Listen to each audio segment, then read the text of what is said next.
esteja no coração de cada um. Eu convido os irmãos a nos prepararmos para a pregação, abrir a Bíblia nesse momento, em Malaquias, versículo 1, capítulo 1. Malaquias, o último livro do Velho Testamento.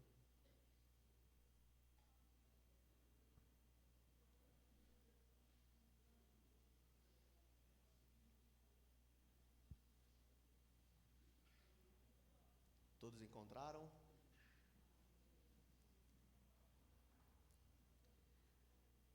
Malaquias, capítulo 1, versículo 1. Sentença pronunciada pelo Senhor contra Israel, por intermédio de Malaquias. Eu vos tenho amado, diz o Senhor, mas vos dizei: em que nos tens amado? Não foi Esaú, irmão de Jacó? Disse o Senhor. Todavia, amei a Jacó, porém aborreci a Esaú, e fiz os seus montes uma assolação, e dei a sua herança aos chacais do deserto. Se Edom diz: fomos destruídos, porém tornaremos a edificar as ruínas, então o Senhor dos Exércitos diz: esse será o castigo de todas as nações que não só um momentinho. Eu vou ler aqui na versão NVI, que fica melhor. Embora Edom afirme: fomos esmagados, mas reconstruiremos as ruínas, assim diz o Senhor dos Exércitos: podem construir, mas eu a demolirei. Eles serão chamados terra perversa, povo contra quem o Senhor está irado para sempre. Vocês verão isso com os seus próprios olhos e exclamarão: grande é o Senhor, até mesmo além das fronteiras de Israel. Assim diz a palavra.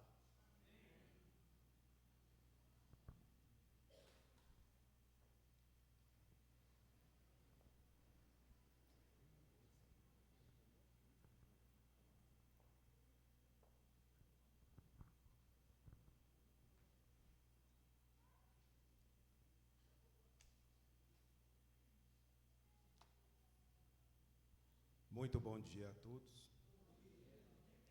Que a graça e a paz do nosso Senhor Jesus Cristo esteja com cada um aqui nessa manhã.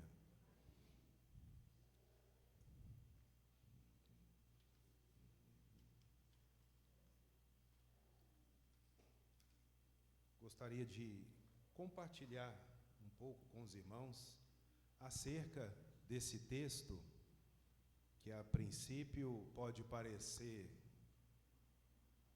diferente, mas é um texto que traz muitas lições para nós. Vamos orar. Santíssimo Deus e amado Pai, com alegria nós nos achegamos à Tua presença, agradecidos pelo Teu amor, bondade e misericórdia que o Senhor nos concede a cada dia. Pedimos ao Senhor, ó Pai, perdão pelos nossos pecados e pedimos que o Senhor possa estar conosco aqui nessa manhã, que a Tua palavra possa tocar em nossos corações, nas nossas mentes, que possamos sempre buscar ao Senhor enquanto nós vivermos. Graça nós te damos no nome santo, poderoso de nosso Senhor Jesus Cristo, hoje e sempre. Amém. Muitas são as coisas consideradas importantes para o homem, de maneira geral. E esse universo de coisas importantes para o homem, ele é vasto. E abrange tanto a parte física, quanto até mesmo a parte emocional. Para diversas pessoas, ser importante é o que conta, é o que vale a pena. Para outras, o sucesso é o que importa, mesmo que seja a qualquer preço. Podemos citar também, dentre outras importâncias, o possuir bens, ter uma condição financeira em grande quantidade, ter uma vida livre de preocupações e tudo mais que a nossa mente pode imaginar que seria uma coisa importante e boa. Mas existe algo que vai além dessas coisas pequenas, que é desejado por todas as pessoas. Só que nem todo mundo, apesar de buscar, consegue. E o que seria ser amado? Ser amado. Tem muitas pessoas que não são amadas, que não sentem o amor verdadeiro, genuíno, não o amor por interesse, mas ser amado de verdade pelo que ela é. De que não adiantaria nós possuirmos tudo e viver na solidão, sem ter ninguém que nos ame ou alguém para amar? De que adiantaria na nossa vida isso? O amor é tudo. Não existe felicidade em nada sem a sua existência. Alguns homens, algumas pessoas pensam que sim, mas sem amor, nada existe. Quando nós temos ciência, que nós entendemos de que tem alguém que nos ama de verdade, a nossa vida muda. Muda. E se esse alguém que nos ama de verdade for Deus, como seria o seu pensamento diante disso? O certo é que a nossa vida deveria mudar para melhor.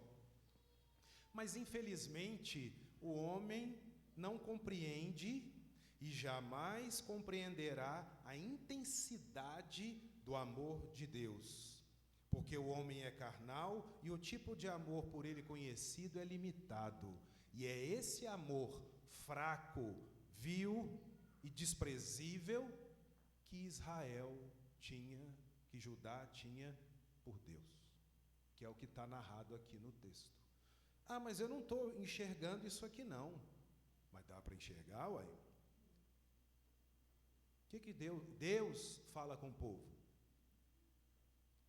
Vós dizeis, em que eu vos tenho amado? Olha a prepotência do povo.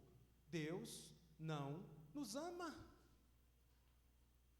E isso acontece comigo e com cada um de nós. Deus não me ama.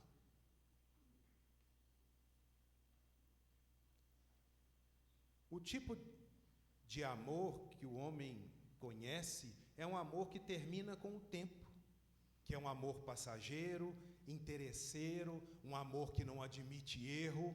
Errou comigo, tchau. Imagine se Deus agisse assim conosco. Já teríamos dado tchau há muito tempo. Um amor que chega a não perdoar tantas vezes. Que amor é esse? É um amor cheio de limitações, eu digo o amor nosso.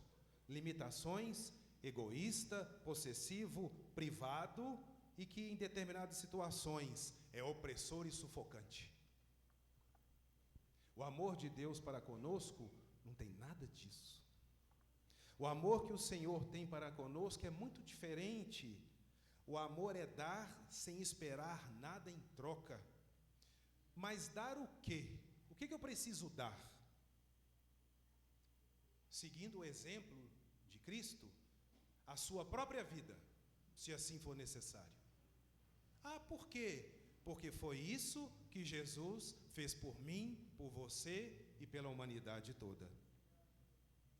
Foi o que Jesus fez por nós lá na cruz, a fim de nos livrar daquilo que nos prejudica de uma profundidade imensa, que é os nossos pecados. É o que está escrito lá em Romanos, capítulo 5, verso 2, onde diz que Deus mostra o seu amor por intermédio do sacrifício de Jesus. No entanto, esse mesmo amor de Deus, esse amor, ele é questionado pelo povo no texto que nós lemos. E muitas vezes nós fazemos igual ao povo de Israel. Senhor, em que o Senhor tem me amado? Deus, ele nesse texto, ele declara o seu amor.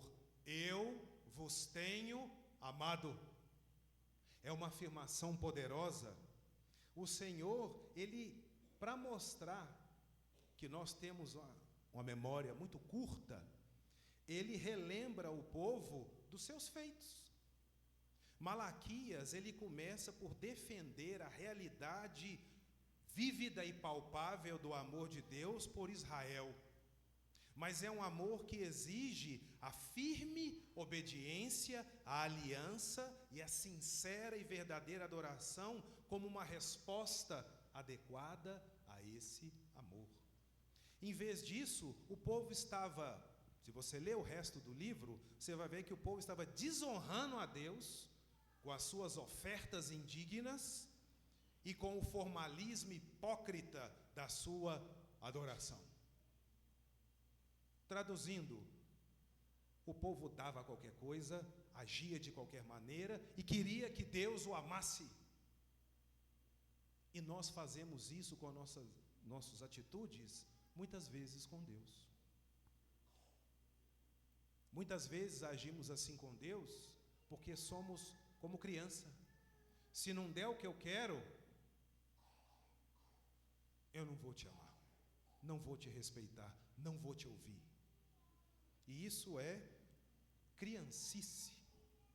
Aqui Malaquias, ele segue o pensamento do profeta Oséias, que viveu há 300 anos antes dele, reafirmando os seus protestos do amor divino pelo seu povo escolhido por Deus. Deus, nós temos que entender que ele ama o seu povo, mesmo quando eles e nós ignoramos ou desobedecemos a ele. Abra, por favor, em Oséias capítulo 11, nós vamos ler o versículo 1 e 2 e depois o 7. Oséias capítulo 11, versículos 1 e 2. Olha o que Deus fala com o povo. Oséias 11, 1 e 2 e depois o versículo 7. Oséias 11, 1 e 2 diz assim: quando Israel era menino, eu o amei, e do Egito chamei o meu filho. Quanto mais eu os chamava, tanto mais se iam da minha presença, sacrificavam a Baalins e queimavam incenso às imagens de escultura, uma afronta direta a um dos mandamentos. E o 7, o meu povo é inclinado a desviar-se de mim. Se é cogitado a dirigir acima, ninguém o faz. Se o meu povo é instruído a fazer o certo, ele não faz. Mas mesmo assim, eu o amei. Da mesma maneira que muitas vezes nós temos uma atitude igual ao povo, Deus nos ama. E ele nos ama, e da mesma maneira que ele fez com que o povo mudasse a sua atitude, demonstrando o seu amor, ele faz a mesma coisa por nós hoje. Isso é fato. Ele tem grandes bênçãos, como já me falou, a conceder aos que lhe são fiéis e os que o amam de verdade. Seu amor jamais acaba. Isso é uma verdade incontestável, porque Deus não age conosco como homem. Como Deus nos ama tanto, ele detesta a hipocrisia e a vida descuidada daquele povo e da nossa.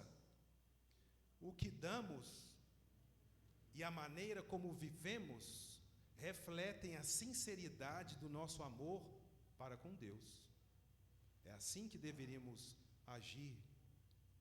E embora as condições, voltando aqui para o texto, dos exilados judeus repatriados, elas estivessem longe de ser ideais, quando escreveu o profeta, os seculares adversários de Israel, que são os edomitas, eles haviam se alegrado, feito uma festa diante da queda de Jerusalém, e isso pode ser visto lá em Salmo 37, 7.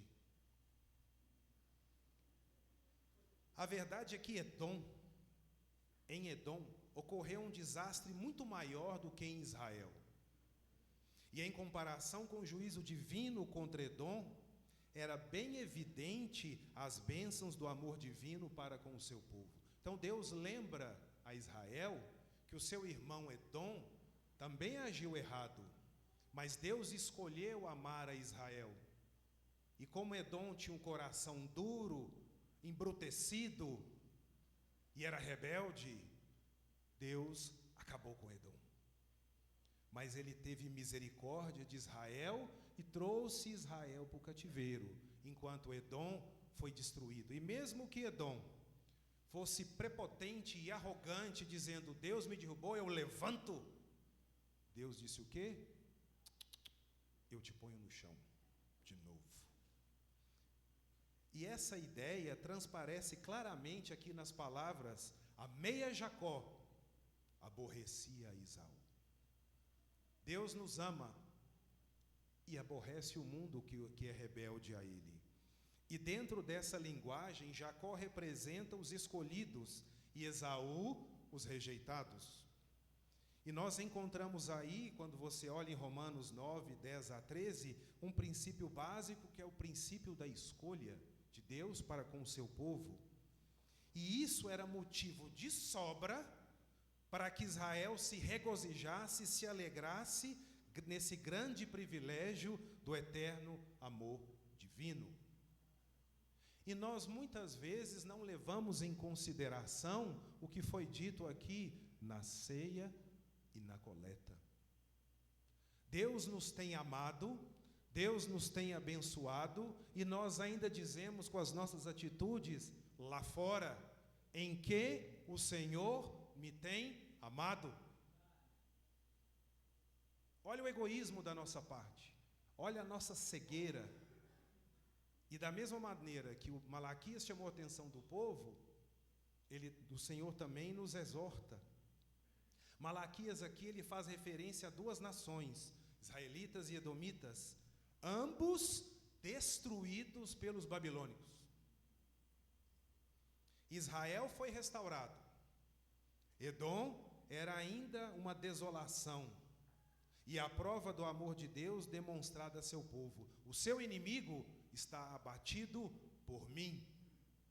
O nosso maior inimigo, que é o pecado, que mostra lá em Efésios 2, de 1 em diante, que nós estávamos convocados para irmos para a condenação, Deus mostra o seu amor por meio de Jesus, nos dá a salvação, e isso, nos dando a liberdade do pecado e a oportunidade de vivermos eternamente com o corpo transformado, isso já deveria ser motivo de grande alegria para nós. Mas nós ainda temos falado: em que Deus me tem amado? E esse amor tem sido demonstrado a todos, desde a eternidade, em Cristo, como mostra as Escrituras, no perdão dos pecados, na adoção, na justificação, quando o Senhor Jesus nos adotou como filhos, conforme Paulo salienta lá em Gálatas 4, de 4 a 5, eu não vou ler por causa do tempo, mas quem tiver interesse e está anotando, Gálatas 4, de 4 a 5.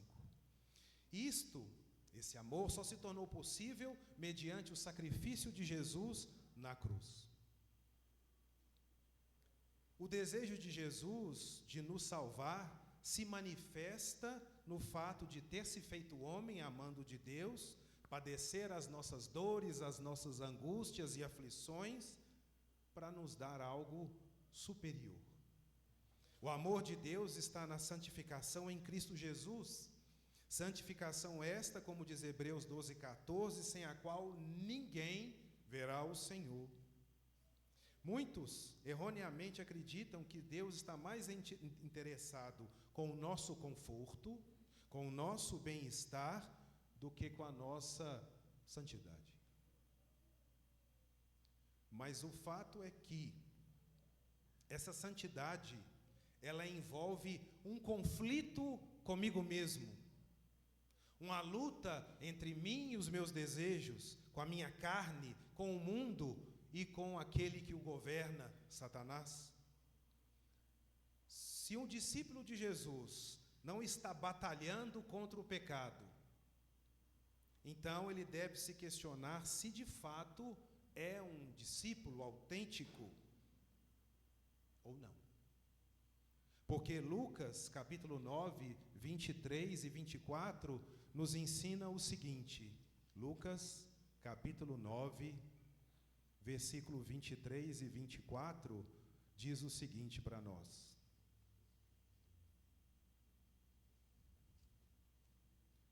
Se alguém quer vir após mim, a si mesmo se negue dia a dia, tome a sua cruz e siga-me.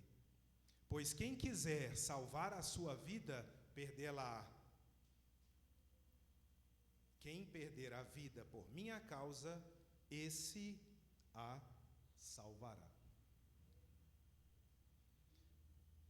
Há uma segurança no amor de Deus, na preservação da vida até agora, onde o Senhor nos concede oportunidade para aceitá-lo, para aceitar o nosso amor para com Ele, nossos arrependimentos. E principalmente na promessa de vida futura. João 10, 27 a 28, Jesus mostra isso. Fala a respeito de que nós somos ovelhas, e Ele cuida das ovelhas que Ele possui, com um amor inexprimível. Porque serão essas ovelhas que viverão com Ele nos céus, aquelas ovelhas que o acompanham e seguem atentamente a sua voz, a voz do único e verdadeiro pastor. Jesus hoje, Ele nos fala, nos guia através das Escrituras. Então, se eu quero que a Escritura me fale, eu tenho que ler. E se eu quero que a Escritura me fale mais alto, então eu tenho que lê-la em voz alta. Mas ela vai falar. Essa é só uma pequena prova de Deus para conosco, que diz: eu vos tenho amado. E o homem, por sua vez, infelizmente, e às vezes nós, tem feito esnobar esse amor, desprezar esse amor. Principalmente quando nós não cremos ou somos rebeldes, quando fingimos não ouvir ou até mesmo nós não escutamos aquilo que Deus tem para nos dizer, para nos oferecer. E o que Deus nos dá é algo concreto, real, eterno, não uma coisa irreal, passageira ou insegura. O padrão de Deus está expresso nas Escrituras. E o exemplo máximo desse padrão é Jesus. Quando vivemos pela verdade, possuímos integridade. E o alvo do cristão, do discípulo, deve ser sempre em se parecer com Jesus. Jesus nunca foi covarde, Jesus nunca foi omisso, Jesus nunca foi politicamente correto, então nós não podemos agir assim. Jamais. Ou pelo menos não deveríamos. Porque o texto, ele mostra o cinismo do homem, o cinismo do povo, o nosso cinismo. Em que Deus tem me amado? Ele não faz o que eu quero. Você já pensou, já imaginou que se Deus não faz o que você quer, é porque Ele te ama e me ama? Porque se Ele desse tudo o que a gente quer, nós estaríamos anos-luz de distância dEle. Da mesma maneira que um pai e uma mãe não dá tudo para os filhos, Deus também não tem obrigação nenhuma de fazer nada que a gente quer, não. Ele já fez muito e ainda faz. Se nós hoje temos a capacidade de fazer isso aqui, é porque Deus permite. E tem muita gente que só consegue fazer isso porque está ligada a um aparelho no hospital.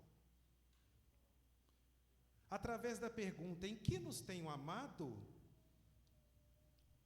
mostra o cinismo do povo. E essa pergunta é feita muitas vezes a cada dia pelo homem por nós. E tal pergunta ela é feita, traduzida de outra forma. Onde é que está Deus no meio dessa situação? Deus nunca está presente quando eu mais preciso da sua ajuda. Agimos assim, como crianças mimadas. Talvez uma história vista a partir da dor, do sofrimento e da opressão, muitas vezes nos cega e não permite que percebamos com clareza as ações de Deus em prol do seu povo e em prol da nossa vida. Daí vem a pergunta amarga e carregada de ceticismo: em que se nota que Deus me ama? Aonde eu percebo esse amor que eu não estou vendo? Mas o profeta, ele ressalta o amor gratuito de Deus, que acima de tudo e de todos, preferiu Israel.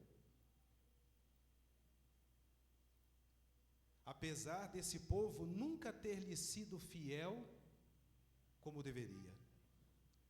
No resto desse capítulo e no segundo, Malaquias vai demonstrar quão distante se encontrava Israel do ideal do povo eleito e amado por Deus, e o quanto nós também estamos distantes de sermos aquele povo eleito e amado por Deus, mais do que qualquer outro povo.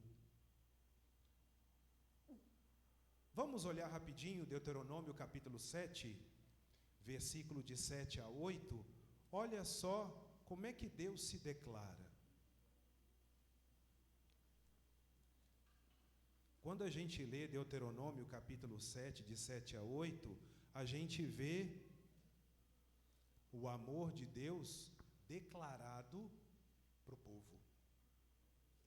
Deuteronômio 7, 7 a 8 diz: não nos teve o Senhor afeição, nem escolhido, porque fosseis mais numerosos do que qualquer povo, pois éramos o menor de todos os povos. Mas porque o Senhor vos amava, e para guardar o juramento que fizera a vossos pais, o Senhor vos tirou com mão poderosa e vos resgatou da casa da servidão, do poder de Faraó, rei do Egito. Porque nós somos o povo que Deus ama, Ele nos tirou da escravidão do pecado e nos transportou para o reino do Filho do seu amor. Isso foi o que Deus fez para conosco. Quando as coisas estão difíceis, então temos a tendência de questionar o amor de Deus. Para alguns, a Bíblia é como se fosse a lâmpada mágica. Na hora do aperto, eu busco a Deus. Deus é o gênio e Ele tem a obrigação de satisfazer os meus pedidos.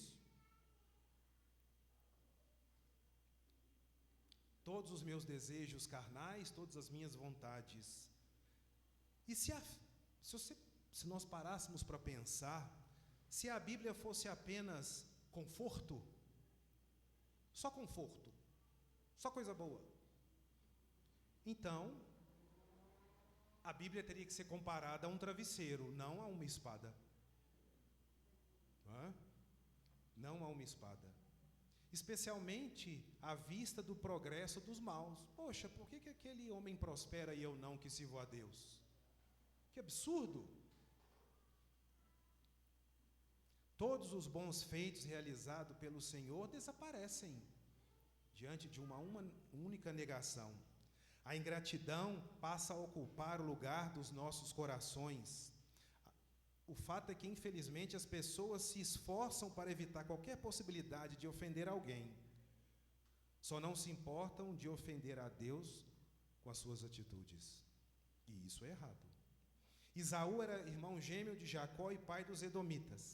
Desde o início havia conflito entre eles e os seus descendentes. E os edomitas se tornaram extremamente amargos e irracionais, resultando em matança e morte. Parte do bem-estar de Israel foi a derrota dos seus inimigos e o fim do tormento que Israel tinha mediante o ataque de Edom. No tempo de Malaquias, os judeus já tinham voltado da Babilônia fazia uns 100 anos. Estavam curados do cativeiro, da sua idolatria, mas inclinados a negligenciar a casa de Deus. Os sacerdotes tinham se tornado relaxados, degenerados, os sacrifícios eram de qualidade inferior, davam qualquer coisa para Deus, negligenciavam os dízimos e o povo voltava ao seu velho costume de se misturar com outros povos. O que pode ser observado lá em Esdras, capítulo 9. O povo agia de maneira errada.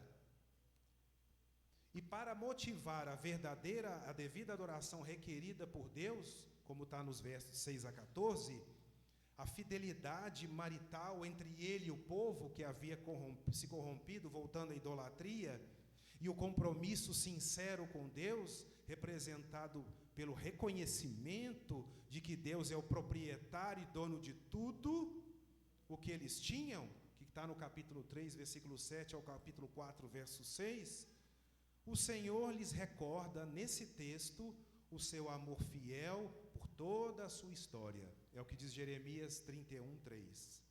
Mas Judá contestava o amor de Deus, mostrando que havia deixado que as aflições da vida o cegassem para a fidelidade de Deus e a sua amorosa presença.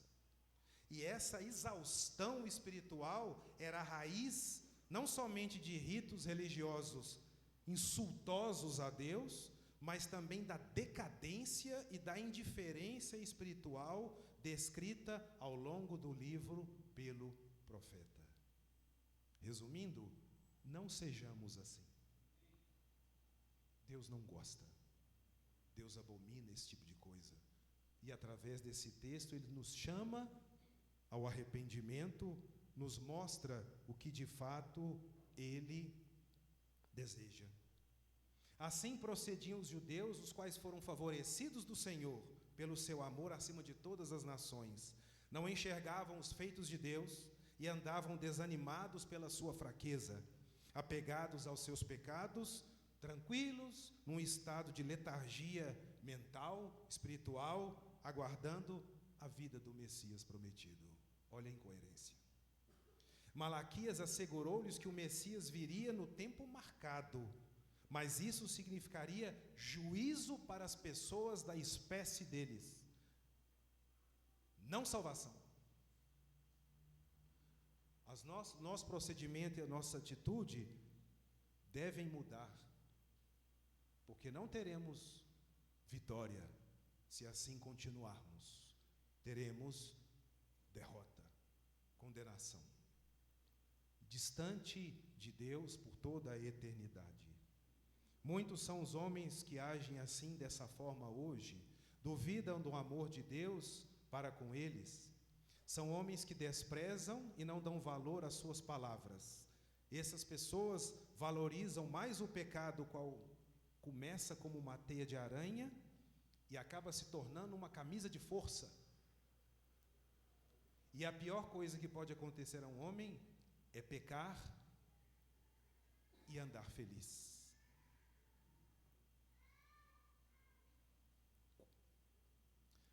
No meio daquele povo, no meio do povo, também estão os discípulos menos esclarecidos, não amadurecidos, que muitas vezes duvidam do amor de Deus quando são pegos pelas tentações que se abatem sobre os servos do Senhor.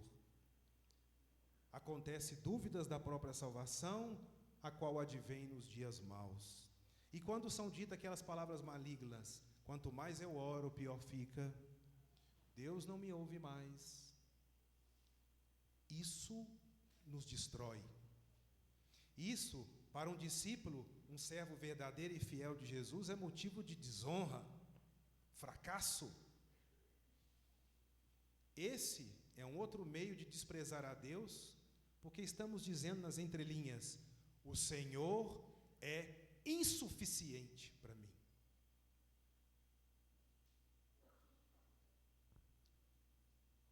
Com isso, os problemas se tornam maiores do que Cristo, e tudo o que Ele fez em nosso favor, por amor, fica eclipsado, escurecido. Como tem sido demonstrado o amor de Deus? Quero deixar um texto final, que está lá em 1 João 4, versículo 9 e 10. E aí eu finalizo a mensagem. 1 João, capítulo 4, versículo 9 e 10. 1 João, capítulo 4, versículo 9 e 10.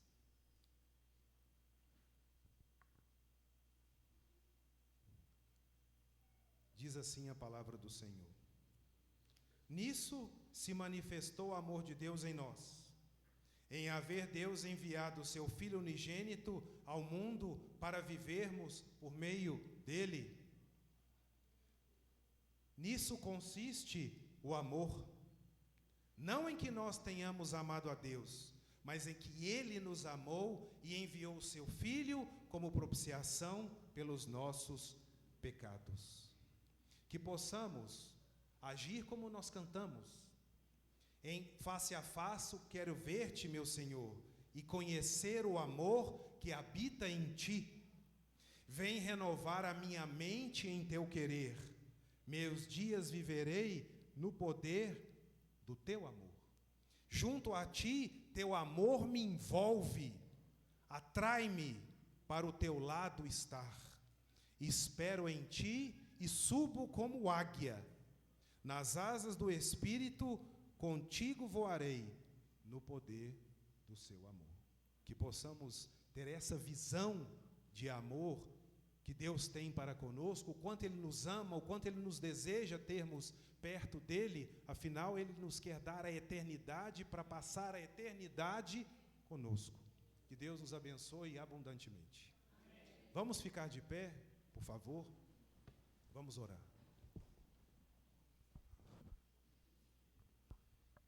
Senhor Deus e Pai, o seu amor nos constrange.